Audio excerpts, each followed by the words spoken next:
The chain was galvanized steel, bolted through the concrete footer of a collapsed equipment shed on the edge of Temagami Township, and the Belgian Malinois, coiled against it in the January dark, had once cleared an IED-laden courtyard in Kandahar province without a single casualty. He was sold at a Department of National Defense surplus disposal auction outside Ottawa for $75. The woman who had bled beside him was already 4 hours away, driving north through a whiteout on Highway 11, her headlights barely reaching the edge of the lane. Her name was Talia Kershaw. She was 29 years old, a former master corporal with the Canadian Special Operations Regiment, and she had not slept in 31 hours. The dog's name was Cipher. He had been her partner for 3 years and 2 operational deployments, and someone had paid less for him than a tank of diesel fuel. The temperature in Temagami had dropped to -26 overnight. In the wreckage of the outbuilding, Cipher lay pressed against the inside wall of a corrugated metal lean-to, the only shelter accessible on the full length of his 8-foot chain. His amber eyes were open in the dark. They had not stopped scanning the perimeter since the lights in the farmhouse window went out at 10. He had been at this property for 6 weeks. His owner, a man named Craig Mosner, had purchased him through a third-party broker who had acquired the lot. Cipher, 2 surplus radios, a case of damaged body armor, through a DND disposal manifest. Craig ran a small aggregate supply operation and a seasonal hunting camp outside Temagami. He needed something to keep thieves away from his fuel shed. He had not been looking for a dog with a military tattoo inside his left ear and 7 commendations in his service file. He fed Cipher once a day, sometimes twice if he remembered. He had not taken the dog to a veterinarian in 6 weeks, despite the obvious limp, a progressive joint condition in his right hind that had worsened dramatically in the cold. When Cipher growled at a snowmobiler who cut too close to the property line, Craig had thrown a work boot at him and sworn in English and then in French. What Craig Mosner did not know about the animal chained to his shed would have frightened him considerably. Military working dog T182 operational designation Cipher was a purebred Belgian Malinois, 92 pounds of muscle and focused intelligence, trained to the highest standard the Canadian Armed Forces maintained. He had been assessed in the top 4% of his cohort in explosive ordnance detection, compound search, and handler protection. He had 2 combat deployments, Operation Athena in Kandahar and a classified rotation in Mali. He had cleared 41 structures in 6 months. He had located an improvised pressure plate device buried beneath a market doorway that would have killed 11 people, including 3 children, if Cipher had not sat down 3 feet from it and looked calmly back at Talia, waiting for her to understand. He had also, on a night outside Gao, stepped between Talia Kershaw and a man with a knife who had been concealed behind a generator shed. The engagement had lasted 4 seconds. Talia had walked away with a bruised shoulder and shaking hands. Cipher had walked away without a scratch. That was 14 months before the mortar round. The blast had come from the south, a single 82mm round that impacted 30 meters from their position during an early morning patrol. The overpressure threw Talia 12 feet against a stone wall. She woke up in a German field hospital with a fractured pelvis, 3 cracked ribs, a burst eardrum, and no memory of the previous 6 hours. Cipher had survived uninjured. He had stayed beside her body on the ground, not moving, until the medevac team arrived. During the weeks Talia spent in rehabilitation at the National Defense Medical Center in Ottawa, the wheels of the military administrative system moved without sentiment. Cipher was classified as fully operational, no physical deficits noted. He was transferred to a private contractor called Meridian K9 Solutions, which held a DND service contract for supplementary patrol support at 3 Canadian Forces bases. Talia had filed the adoption paperwork from her hospital bed. Twice. The second submission went to a logistics officer named Hugh Candell, a captain who managed contractor liaison files from a desk in Gatineau. Captain Candell had looked at Cipher's file, noted the active service commitment, and stamped the request, deferred pending contract completion. Deferred, as if the animal who had stood between her and a blade in the dark were a line item to be revisited in the next fiscal quarter. Cipher worked for Meridian for 11 months, then his hip deteriorated faster than their veterinary assessment had predicted. Meridian classified him as non-operational and invoiced D&D for early contract termination. He was bundled into a surplus disposal lot and sold at auction in October. By January, he was chained to a shed in Temagami. Talia had not known any of this for the first 4 months. Meridian had told her when she called that Cipher had been successfully transitioned. She had interpreted that as adoption. It had taken 2 separate ATIP requests, access to information and privacy, Canada's equivalent of the American FOIA, and a conversation with a retired CSOR officer who knew how to read disposal manifests to understand what successively transitioned actually meant. The Facebook post appeared on a Tuesday evening at 7:43 p.m. It was shared to a closed group called Northern Ontario Working Dog Watch. A man named Dale, a trapper who ran a line in the Temagami area, had posted a blurry photograph taken through the windshield of his snowmobile cab. The image showed an outbuilding, a chain, and the silhouette of a dog. The caption read, "Driving past a property on Lorimer Lake Red and saw this dog chained outside in 20 with no real shelter. Owner wouldn't answer when I knocked. Dog looked thin and was holding up its back leg. Anyone recognize the area? Thought I saw a green tattoo in its ear." Talia read the post at 7:51 p.m. She was sitting at her kitchen table in Kingston, still in her work clothes from her job at the Veteran Support Center downtown. She enlarged the image on her phone. The photo was blurry, taken at speed through a scratched polycarbonate windshield. But she knew that silhouette. She knew the set of those ears. She knew the way that dogs stood. Weight shifted forward, always forward, even when exhausted. She set the phone down on the table. She picked it up again. "Cipher," she said, to no one. Her hands were not shaking from old nerve damage. They were shaking because she already knew what was going to happen next, and she was calculating the drive time to Temagami. She did not call the OPP, she did not call the Hospicier. In her experience, 6 months of advocating for Cipher through official channels, reports to animal welfare agencies on privately owned rural property in Northern Ontario resulted in a welfare check, possibly a warning, and an animal still on the same chain the following morning, now belonging to an owner who resented the intrusion. If Craig Mosner held the bill of sale, any impoundment would place Cipher in a rural shelter system with no protocol for a dog carrying advanced tactical training and a bite history. The outcomes for such animals were not good. She was not leaving her partner's life to a process that had already failed him once.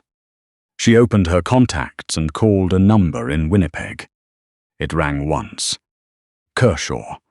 The voice was low and unhurried. It belonged to Soren Val, a former JTF-2 sniper who now taught emergency response at the Justice Institute of Manitoba. He had been on the Mali rotation. He had watched Cipher work. "I found him," Talia said. Her voice was steadier than she expected. "Cipher, he's chained to a shed in Northern Ontario. Someone bought him at auction. Soren, he's been out there in the cold."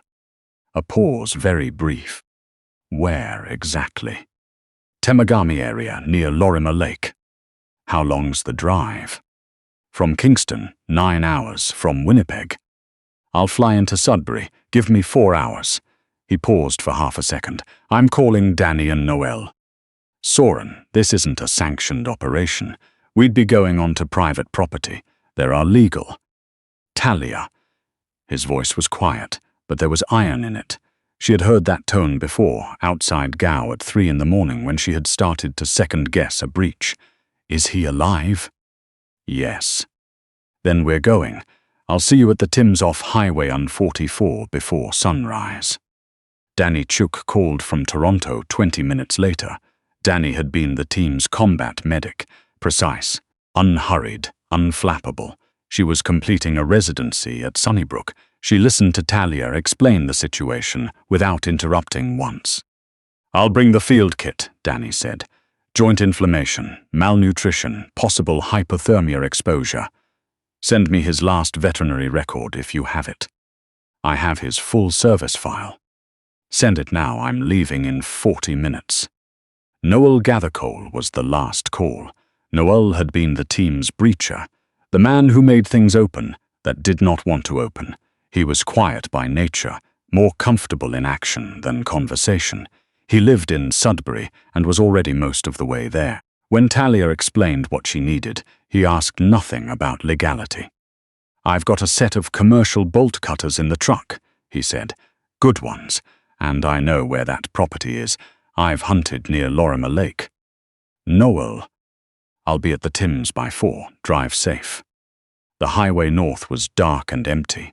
The snow had eased by the time Talia crossed into Nipissing district, but the cold intensified steadily, and by the time she pulled into the parking lot off Highway 144, the dash thermometer read -28.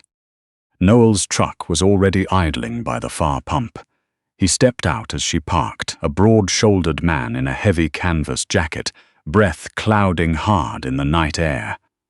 30 seconds later, Soren Val pulled in from the opposite direction, his rental car skidding slightly on the packed ice of the lot entrance.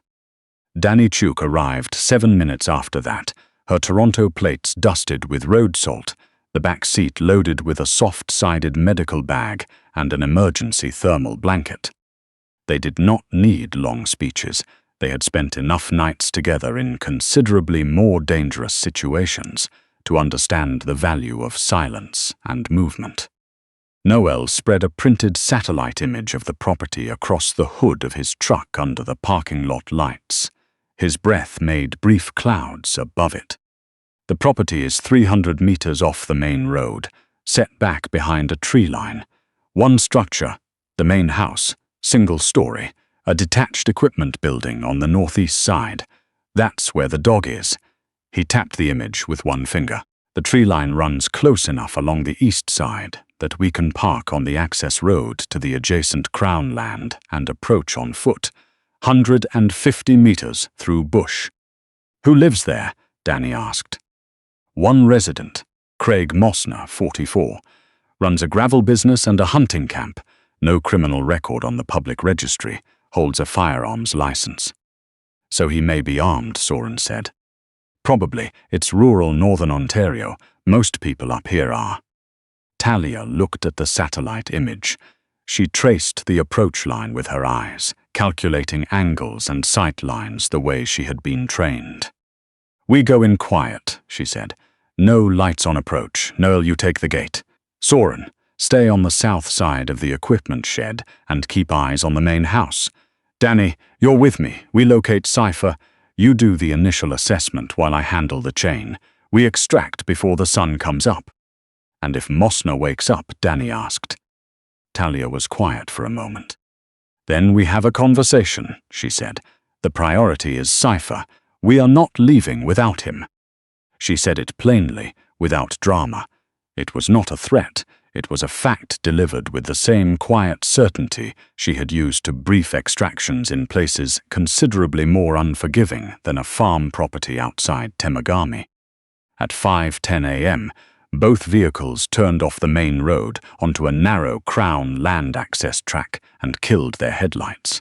The boreal forest closed around them immediately. The spruce trees massed black against a sky just beginning to lighten in the east. They dressed for the cold and moved into the trees. The snow was deep and dry, and it swallowed the sound of their footsteps. Talia moved with the focused silence that the body does not forget even after months of office work and physiotherapy. The cold was extraordinary, the kind that stiffened the inside of the nose with every breath, but she did not feel it. She was thinking only about the dog. Through the trees, the property lights of the farmhouse were a faint amber glow. The equipment shed was a darker shape against the pale snowfield, maybe 60 meters from the tree line. Noel reached the gate in under 3 minutes. The padlock yielded beneath the bolt cutters, with a sound no louder than a branch snapping in the frost. He peeled the gate back without a word. They moved across the open yard in a staggered line, Soren peeling off to position himself against the south wall of the shed, with a sight line to the farmhouse windows. The yard was motionless. A single light burned above the farmhouse door. Talia and Danny went around to the northeast face of the equipment shed. The lean-to was open on one side to the elements, sheet metal overhead, no insulation, no bedding on the frozen ground. The chain was anchored to a concrete block at the back wall. And there, pressed into the far corner, was Cipher. He was much thinner than she remembered. His coat was dull, unwashed, matted along his flanks with what looked like old motor oil. She could see the way he held his right hind leg, elevated slightly, the joint too inflamed to bear full weight in the cold. His ribs moved visibly when he breathed. But his eyes, when they found her in the darkness, were exactly the same. Alert, focused, still scanning. He heard her before she spoke, his nose lifted, his ears swiveled forward. For a long moment he was absolutely still, the perfect, concentrated stillness of an animal whose entire nervous system is working to process a single piece of incoming information. Talia stopped. She crouched down. She pulled off her wool gloves and held out her right hand, palm open at his level. T-182, she said, barely above a whisper. Stand down, handler on deck. The chain dragged across the concrete floor with a sound like a slow exhale. Cipher crossed the distance between them in 4 uneven steps, his rear leg hitching badly on the frozen ground, and pressed the full weight of his head into her open palm. He made no sound. He simply leaned into her hand and closed his eyes, and the rigid, watchful tension that had been holding every muscle in his body together for weeks dissolved, all at once, the way a held breath finally releases. Talia Kershaw put her forehead against the dog's muzzle. Her shoulders shook once, hard, the way they had on the tarmac outside Landstuhl when she had finally understood she was going to survive. She pressed both hands into the thick fur behind his ears and held on. Danny crouched beside her, already working, her hands moving efficiently over Cipher's frame in the dark, checking temperature, pressing carefully along his ribcage, assessing the leg. He's cold but not critical, Danny said quietly. Malnourished, the hip is inflamed, probably worsened significantly by the temperature, but his heart rate is steady. She glanced at Talia. He's been waiting. Talia nodded. She could not speak. Noel, Soren's voice came low over the radio clipped to Talia's chest. Light just came on in the house. The farmhouse door opened before they could move. Craig Mosner came out in insulated coveralls and work boots, a flashlight in one hand and a Mossberg bolt-action rifle tucked under the other arm. He was a big man, heavy-set, and he was furious in the blunt, territorial way of someone woken up by sounds on their property at 5 in the morning in the dark. The flashlight beam swept the yard and found them. What in the hell? He stopped. 3 people, his shed, his dog with the chain already off. Noel had cut the padlock while the reunion was happening.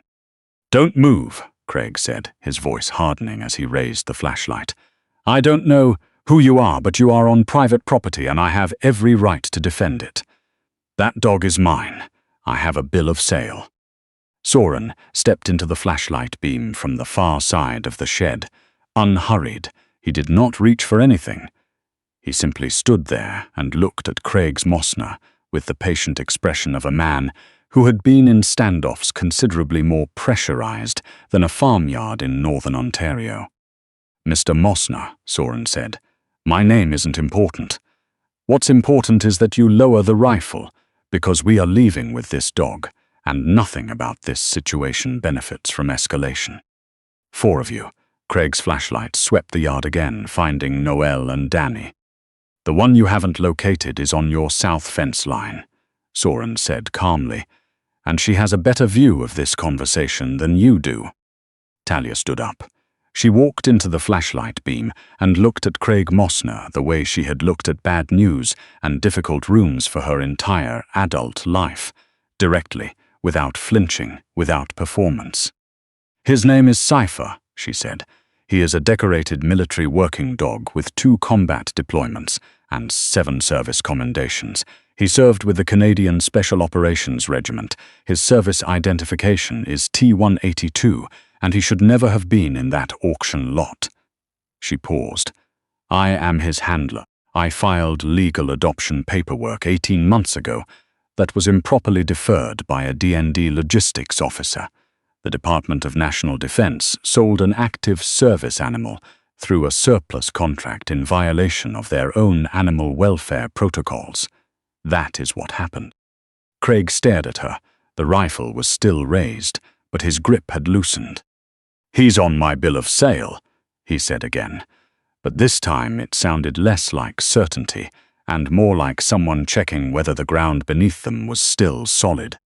"He is," Talia said, "and I'm prepared to offer you $300 for him right now, 4 times what you paid." She held his gaze steadily. "Or I can put my attorney on the phone when her office opens in 4 hours, and we can discuss what a federal animal welfare investigation looks like for a property where a contracted military service animal was kept chained outside, without shelter or veterinary care, in -26-degree temperatures." She tilted her head slightly. "That conversation will take considerably longer." Craig lowered the rifle slowly. The way a man does when he has realized the situation is not what he thought it was when he stepped out the door. He looked at the dog. He looked at the woman. "300, he said. Talia already had the cash in her hand. They were back at the vehicles before the sky above the spruce trees had fully begun to brighten. Danny had the medical kit spread across the back seat, a bag of warmed saline and electrolytes, running through an IV line she had placed with the efficiency of someone who had done it in considerably worse conditions than the back of a Kia on a frozen access road in Nipissing District. Cipher lay across the rear seat with his head on Talia's knee. Every few breaths, his tongue would reach out and press briefly against her wrist, not licking, just touching, confirming. The heater ran at maximum. Soren drove. Noel followed behind in his truck. Outside the windows, the boreal forest scrolled past in the grey light of early morning. A hawk sat motionless on a hydro line above the highway, watching the cars pass below. "He's stabilizing," Danny said, watching Cipher's chest rise and fall in the warmth. "Temperature is coming up. He'll need X-rays on that hip. Possibly a specialist at the OVC, but there may be more manageable damage in there than it looks. He's a fighter." Talia kept her hand on Cipher's side, feeling his breathing slow into something longer and more restful than he had managed in weeks. "He's going to be more than okay," she said. Back in Kingston, the legal campaign began within 48 hours. Talia had documented everything: the original adoption applications, the correspondence from Hugh Candell's office, the ATIP responses, the disposal manifest, the photographs Danny had taken of Cipher's condition in the lean-to.